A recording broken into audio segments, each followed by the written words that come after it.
চাঁদপুরের কচুয়ায় শীতকালীন সবজি আলু চাষে শেষ মুহূর্তে ব্যস্ত সময় পার করছেন কৃষকরা।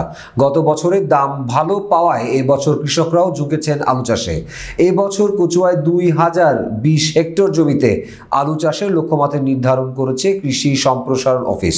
আবহাওয়া অনুকূলে থাকলে কৃষকরা এবার লাভবান হবে আশা করছেন।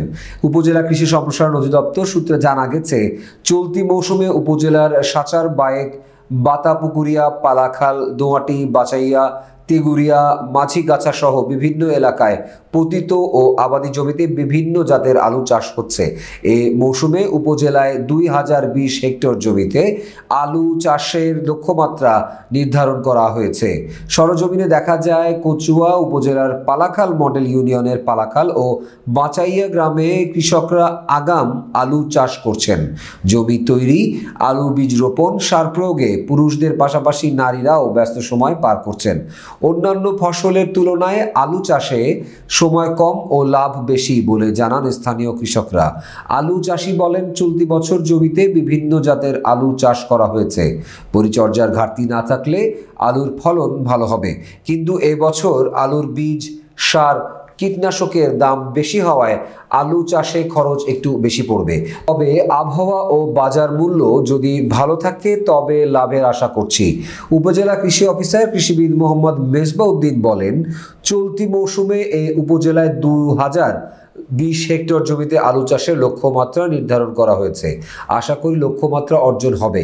আবহাওয়া অনুকূলে ও বাজার দর ভালো থাকলে কৃষকরা লাভবান হবেন। পাশাপাশি আলু রোপণে কৃষকদের সার্বিক পরামর্শ ও সহযোগিতা করা হচ্ছে বলেও জানান তিনি। এইবার সারের দর যে ইয়াটিয়া বেশি, আবহাওয়া ভালো থাকলে ফলন ভালো হইলে আল্লাহ দিতে পারে।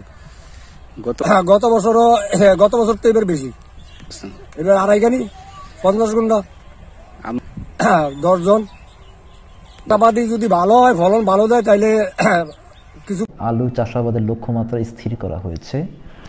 তার মধ্যে এখন পর্যন্ত 810 হেক্টর জমিতে চাষাবাদ হয়েছে, আর বাকি যে অংশটুকু সেটা পর্যায়ক্রমে চলমান আছে।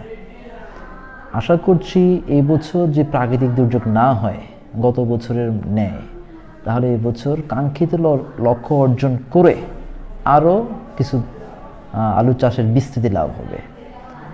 আলু চাষিরা মোটামুটি তারা আলু বীজ সংগ্রহ করতে পেরেছে।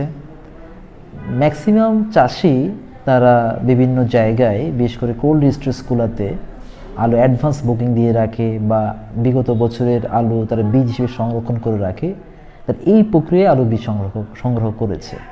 পাশাপাশি বিডিসি কাছ থেকে এবং বিভিন্ন কোম্পানির কাছ